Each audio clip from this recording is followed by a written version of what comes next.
Good morning, viewer. Welcome to our Glow TV. Also, really amazing and breaking news for our viewer. A study reveals how contaminations can increase within colonies of bees.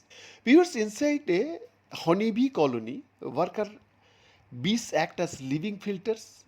They intercept much of the pesticide contaminations entering the hive, helping seal the queen and the developing young she produces.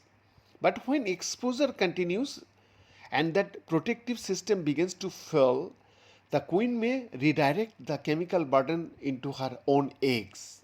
Amazing.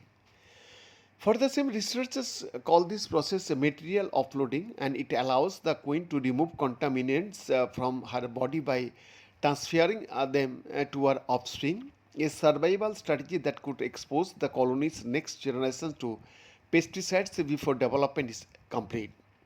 For the same University of California, Davis researchers documented this response in honeybees for the first time, and their findings were published in Current Biology.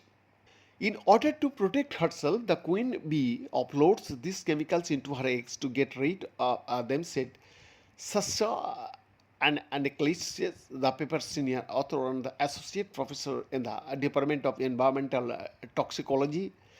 One has shown this in honeybee before. The discovery helps explain how pesticide contaminations may persist and spread through a colony after worker bees lose their ability to remove enough of it.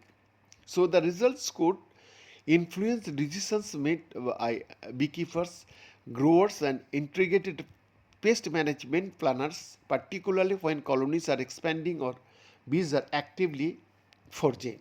Viewers, the research brought together scientists from UC Davis, Lawrence Livermore National Laboratory or LLNL and the US Department of Agriculture's Agriculture Research Service or USDA and ARS.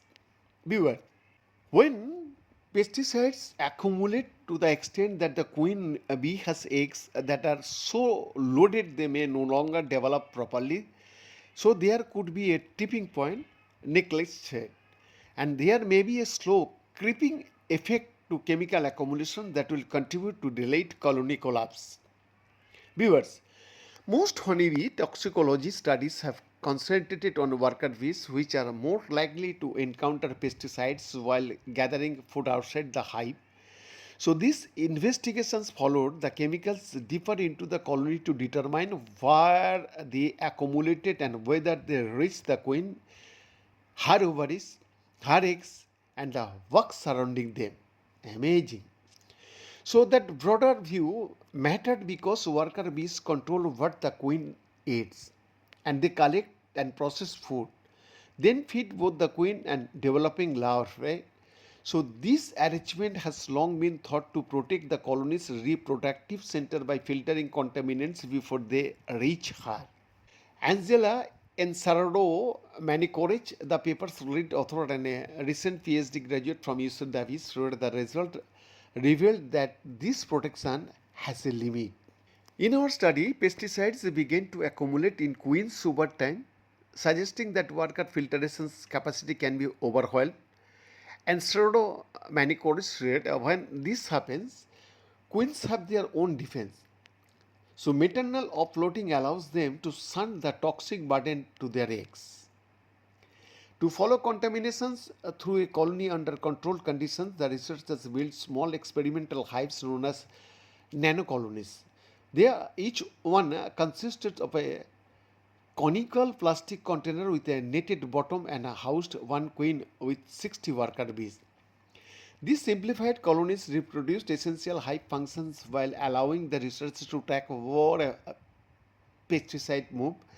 So the bees received pollen, water and food containing a methyl parathion, a pesticide marked with a low level radioactive tracer too. So the marker acted like a chemical tracking level, making any and teeny amounts of the pesticide detectable wherever they accumulated. In this exclusive report.